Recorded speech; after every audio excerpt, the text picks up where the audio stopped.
This is going to be my review of Black Cat Wolverine Claws, and this is another one of the comics I got at MegaCon. And I gotta say, this is a lot of fun. This is a short 3-issue miniseries. It's not like this deep, meaningful thing.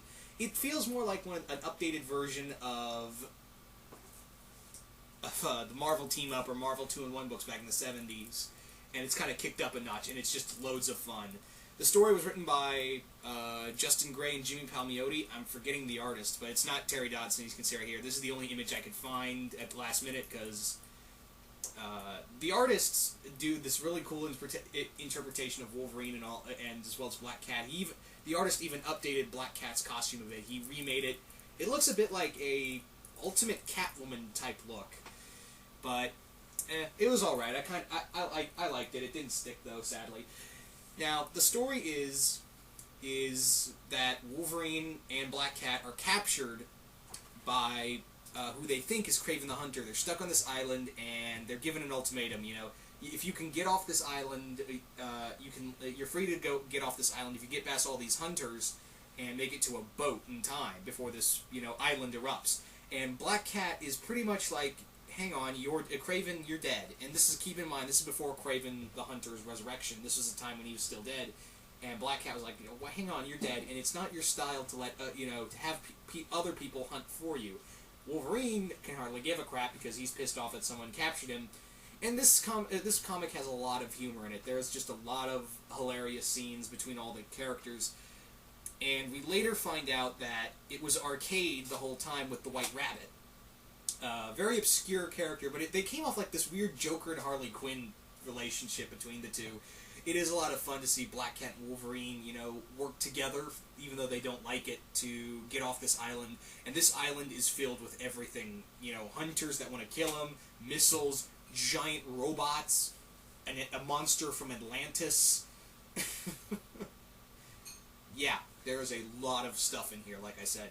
There's just tons and tons of just fun, goofy ideas just thrown in here.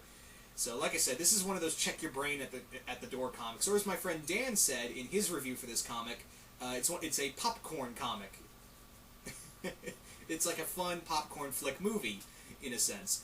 So, but it is cool to see Felicia work with somebody outside of Spider-Man, and it's always and it was kind of cool to see Logan be the try to protect Catwoman from everything, because she, unlike him, she can't take all this punishment.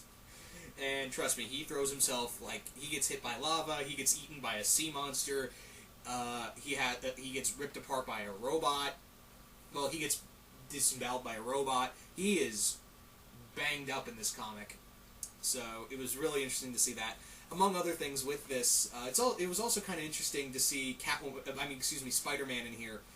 Spider-Man's in here in the first few pages, and he has a lot of flirting time with Black Cat, and it almost came off childish, even by Spider-Man standards, but luckily he was only in here for a short time. It was also funny to see a scene of Wolverine trying to go through the airport clearance, and his entire body's made of adamantium, so you can only imagine hilarity ensues, and he has to ask Emma and Scott to bail him out, and it's also it's funny to see that as well.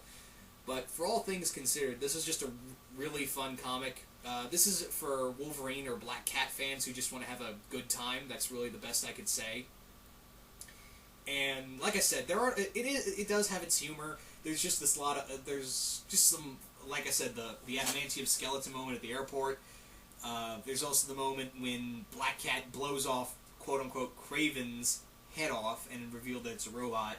And there's also just a hilarious scene with Arcade and White Rabbit when Felicia and Logan drop them off at the... They basically dump them, both the two of them, off in the Savage Land. And I thought that was great. And there's this funny final scene with